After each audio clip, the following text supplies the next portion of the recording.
உக்ரைனின் தெற்கு பகுதியில் அமைந்துள்ள ஒடேசா துறைமுகத்தில் இருந்து புறப்பட்ட சரக்கு கப்பல் மீது நடத்தப்பட்ட ஏவுகணை தாக்குதலில் 4 இந்தியர்கள் உயிரிழந்துள்ளனர். மேலும் ஒருவர் படுகாயமடைந்து தீவிர சிகிச்சை பிரிவில் அனுமதிக்கப்பட்டுள்ளனர். இத்தகவலை இந்திய வெளியுறவுத்துறை அமைச்சகம் உறுதி செய்துள்ளது. கினியா பிசாவு நாட்டின் கொடியுடன் பயணித்த MV கோல்டன் லியோ என்ற தானிய கப்பல் மீது ரஷ்ய படைகள் 3 குரூஸ் ஏவுகணைகளை வீசி தாக்குதல் நடத்தியதாக உக்ரைன் கடற்படை தெரிவித்துள்ளது.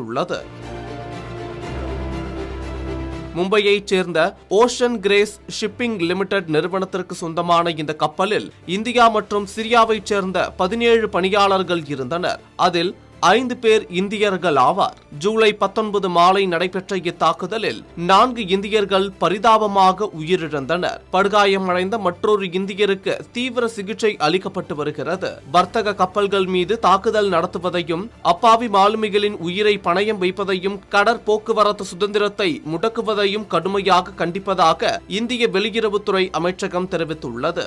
அதோடு உக்ரைனில் உள்ள இந்திய தூதரகம் காயமடைந்த மாலுமியின் சிகிச்சை மற்றும் உயிரிழந்தவர்களின் உடல்களை தாயகம் கொண்டு வருவதற்கான பணிகளை தீவிரமாக மேற்கொண்டு நிலைமையை உன்னிப்பாக கண்காணித்து வருவதோடு பாதிக்கப்பட்ட குடும்பங்களுக்கு தேவையான அனைத்து உதவிகளையும் செய்து வருகிறது.